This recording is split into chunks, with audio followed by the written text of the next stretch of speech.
Olá, irmãos, graça e paz do Senhor, tudo bem com vocês? Esse é o vídeo número 3 da série da doutrina dos batismos. O vídeo número 1 e número 2, eles vão estar no comentário fixo junto com outras informações e com os textos do vídeo que eu vou usar. Só vocês irem lá e conferir depois do vídeo, tá bom? Hoje nós vamos falar sobre o segredo da doutrina dos batismos na palavra de Deus. Parece contradição, não é? Em Hebreus 6 fala sobre imposição de mãos e doutrina dos batismos.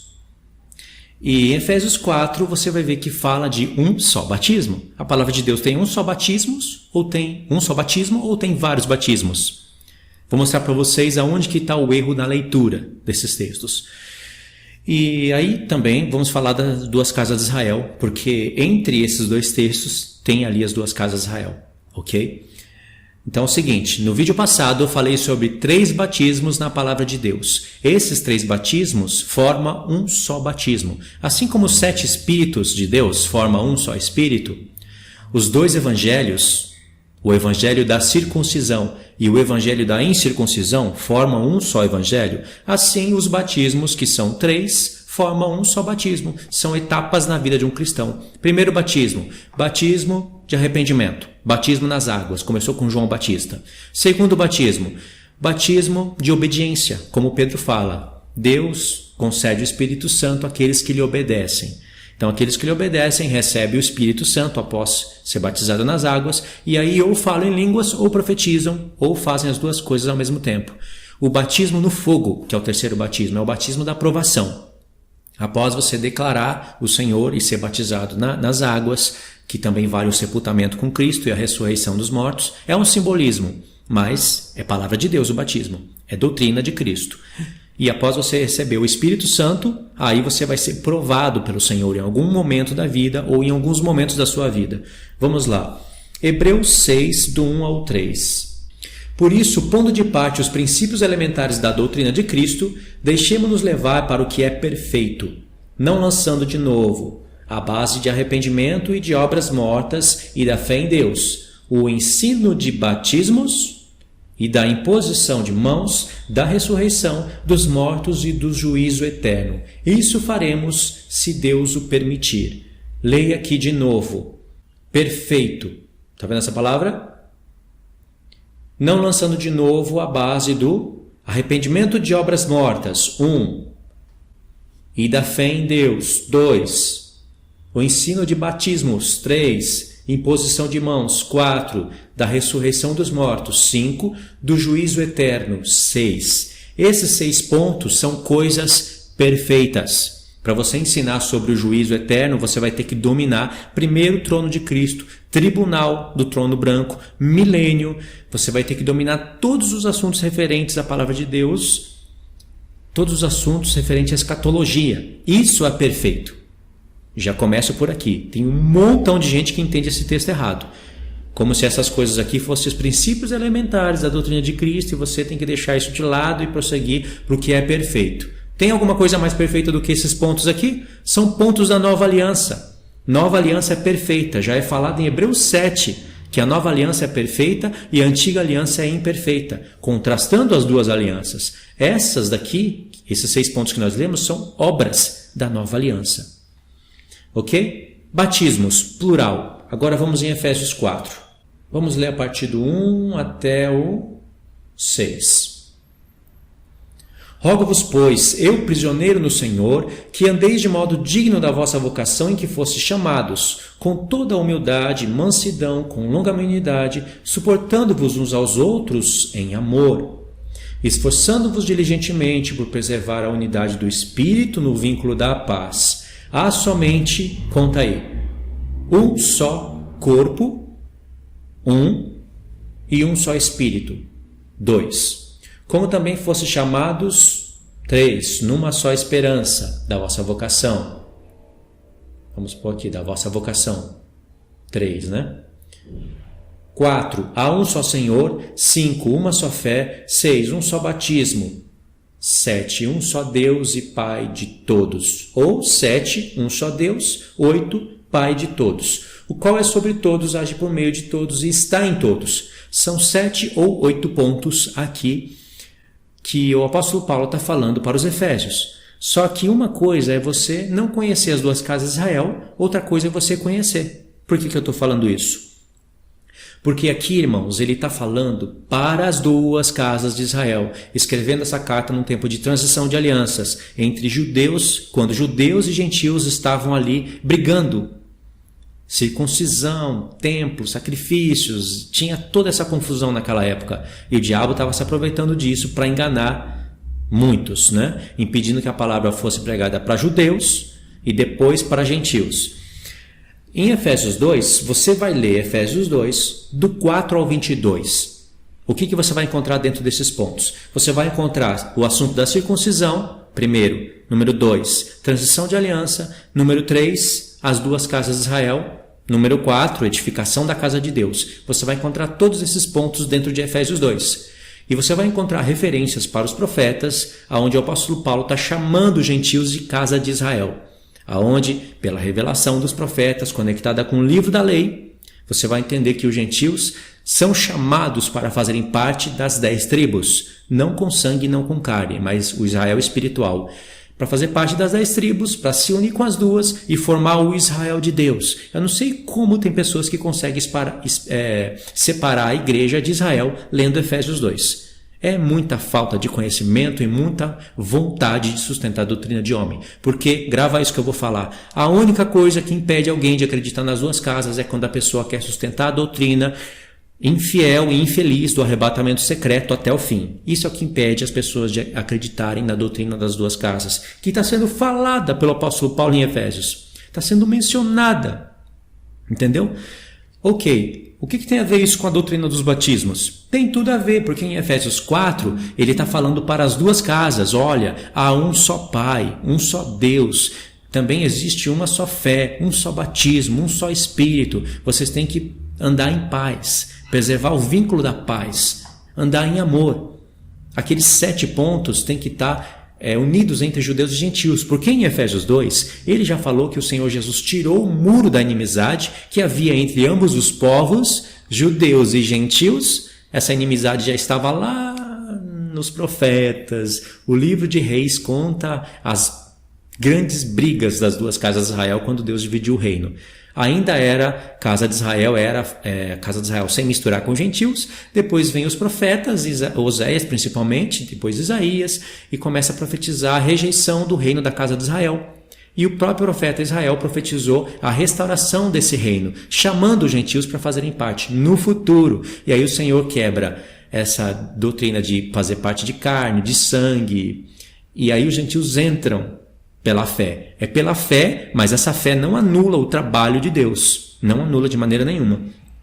O apóstolo Paulo está falando isso em Efésios 2. Em Efésios 3 ele fala, olha, quando vocês lerem a minha carta, vocês podem entender como eu tive a compreensão desse mistério, como os gentios fazem parte do povo de Deus. Aquela parte que o apóstolo Paulo fala, que os gentios entram para fazer parte do povo de Deus. Em Efésios 2 ele fala, vocês fazem parte da cidadania de Israel. Sabe de onde ele está tirando isso? De Ezequiel 37, onde o Senhor fala que vai pegar a casa de Israel, ressuscitar dos ossos secos e vai trazer eles de volta na mesma terra. Quando o apóstolo Paulo fala para os gentios que nós fazemos parte da cidadania de Israel, o que ele está falando? Ele está falando que era para você, naquela época, para algum sujeito pegar a carta dele e levar lá em Israel e falar, olha, eu sou cidadão de Israel porque está aqui a prova, o documento. O apóstolo Paulo disse que eu sou cidadão de Israel. Obviamente que não. Ele está falando que nós somos cidadão de Israel visando as profecias. No futuro, a igreja, quando ser glorificada, vai formar um só corpo, tendo um só espírito, e eles vão habitar em Israel, e de Israel eles vão reinar sobre o mundo inteiro, porque o reino será na terra. E a cabeça de todas as nações será Jerusalém, a cidade que Deus escolheu para ali fazer habitar o seu nome. O trono de Davi estará lá e dali vai reinar Cristo sobre a casa de Israel e a casa de Israel sobre todos os povos. Por isso que nós somos cidadãos de Israel. Como que eu vou ler que eu faço parte da cidadania de Israel e vou achar que eu não faço parte de Israel? Que contradição é essa? Que loucura seria essa? Então, o que ele está falando em Efésios 4 é para unir judeus e gentios. Ok? E quando ele fala um só batismo, ele está visando isso, querendo dizer, não existe pregação para judeu e pregação para gentil que seja separada. Nenhum vai ser mais que nenhum. E em Gálatas ele fala, não existe mais judeu e nem grego, nem homem nem mulher. Não existe. Todos formam um no Senhor. É claro que essas palavras estão visando a ressurreição, porque ainda hoje existe judeu, existe gentil, existe homem, existe mulher, mas se nós estamos em Cristo e cremos na ressurreição, podemos até viver como se estivéssemos ressuscitados. Colossenses 3, ele fala, se já ressuscitaste com Cristo, buscai as coisas que são do alto, pensai nas coisas que são do alto e não nas que são da terra. A ressurreição ainda vai ocorrer, mas podemos viver como se já estivéssemos ressuscitados, não devendo nada à carne, como o apóstolo Paulo fala em Romanos 8. Vocês não são devedores da carne porque vivem na carne. Se vocês têm que caminhar no Espírito. Em Hebreus 6, nós lemos aqui que tem pessoas que são participantes dos poderes do mundo vindouro. Tem pessoas que não sabem nem que poderes é esse e nem que mundo vindouro é esse. O escritor de Hebreus associou o mundo vindouro com o sábado. Está na leitura. E os poderes do mundo vindouro são as coisas que os reis e sacerdotes ministrarão sobre as nações. Cura, ensinos, imposição de mãos, justiça, paz e alegria nas nações. No mundo vindouro, que é o milênio, não haverá nações fazendo o que elas estão fazendo por aí. Cada um trabalha no seu próprio negócio, na sua própria iniquidade, edificando seus próprios palácios. Todos vão estar servindo a Cristo. Esses são poderes do mundo vindouro, o qual o Senhor Jesus já adiantou para os seus sacerdotes aqui nesse tempo. Um só batismo, o apóstolo Paulo sabia. Um só batismo para judeu e para gentil, mas existem as etapas. Não tem contradição no texto. Ou então, se não é nada disso que eu estou falando, se o que eu estou falando não tem nada a ver, o apóstolo Paulo estaria contrariando o escritor de Hebreus, ou ele mesmo, se fosse ele o escritor de Hebreus. É um só batismo? Ou são vários batismos? Quem está certo? Efésios 4 ou os textos que nós lemos no vídeo passado, dentro de Atos? Batismo de arrependimento nas águas, batismo de obediência, onde a pessoa recebe o Espírito Santo, fala línguas e profetiza, e o batismo no fogo. São 3. Esses 3 formam um. Entendeu, irmãos? Então não tem contradição. Está aqui. Tem textos para você ler. Quando se fala de um só batismo, tem a ver ali o assunto da circuncisão e da incircuncisão. Porque o apóstolo Paulo fala, aquele que operou com poder em Pedro para o evangelho da circuncisão, esse também operou com eficácia em mim, para o evangelho da incircuncisão. O que é evangelho da circuncisão e evangelho da incircuncisão? É pregar as boas novas para aqueles que vivem debaixo da antiga aliança, debaixo da lei. E o evangelho da incircuncisão é pregar as boas novas para aquele que vive sem lei. E quem vive naturalmente incircunciso. Esses não precisariam passar pela primeira aliança para depois ir para a nova. Agora, os que estavam na primeira aliança não poderiam abandonar de vez a primeira aliança, mas teriam que ir transitando para a nova. E nessa daí o diabo aproveitava para criar confusões e cria ainda hoje com os judeus messiânicos. Não com todos, mas com muitos. Inclusive alguns deles estão no YouTube. Ok? Romanos 3, do 1 ao 2. Olha só como parece contradição. Vou ler aqui rapidinho. Eu ia só citar, mas vou ler para vocês verem como parece contradição. Mas não é. Igual o assunto de batismo e batismos. Romanos 3. Qual é, pois, a vantagem do judeu? Ou qual a utilidade da circuncisão? Olha a pergunta do apóstolo Paulo. Muita. Sobre todos os aspectos, principalmente porque aos judeus foram confiados os oráculos de Deus. E daí, se alguns não creram, a incredulidade de Deus virá desfazer a fidelidade de Deus, quer dizer, a incredulidade deles, aqui, virá desfazer a fidelidade de Deus? Primeiro, o apóstolo Paulo fala, qual é a utilidade da circuncisão? Porque parece que, se você ler o finalzinho do Romanos 2, parece que ele fala que a circuncisão é inútil. E ele não quer que as pessoas pensem isso. Ele pergunta, qual é a utilidade então? Já que judeus e gentios, ambos vão ser justificados pela fé, um judeu poderia falar, pronto, circuncisão não serve para nada. Olha aí, essa peste está falando que a circuncisão não serve para nada. Já falavam para ele, né? Tira essa peste da terra, essa peste contra a lei de Moisés. O apóstolo Paulo fala, a circuncisão tem muito valor em todos os aspectos, principalmente porque aos judeus foi confiado a palavra de Deus. Eles são guardiões da Torá, mas não obedeciam. O que? A circuncisão tem valor ou não tem? Tem valor, porque ela leva para Cristo, para ele ser aquele que circuncida o coração. Ok? Olha só, irmãos, aqui na telinha, Gálatas 5, verso 6. Porque em Cristo Jesus, nem a circuncisão, nem a incircuncisão tem valor algum, mas a fé que atua pelo amor. Olha aqui o capítulo 6. Aqui, 6. Pois nem a circuncisão é coisa alguma, nem a incircuncisão, mas o ser nova criatura. E aí, em Romanos 3, ele fala que a circuncisão tem valor em todos os aspectos. Aqui ele fala que em Cristo, nenhum e nem outro tem valor. Tem ou não tem valor? Ele não está se contradizendo, irmãos. A circuncisão tem valor porque ela é o passaporte para entrar na primeira aliança. A primeira aliança toda é importante. Até a descendência de Abraão era circuncidada na carne. Mas isso para falar de uma circuncisão, para dar testemunho de uma circuncisão no coração, no futuro. Então, quando chega Cristo, que ele vai ser ministro da circuncisão, não por mãos humanas, mas pelo Espírito. Quando chega Cristo, nenhum e nem outro tem valor, porque ele é o que circuncida a nossa mente, nosso coração. Romanos 15, verso 8. Cristo foi constituído ministro da circuncisão para confirmar as promessas feitas aos pais. Não tem circuncisão superior à de Cristo.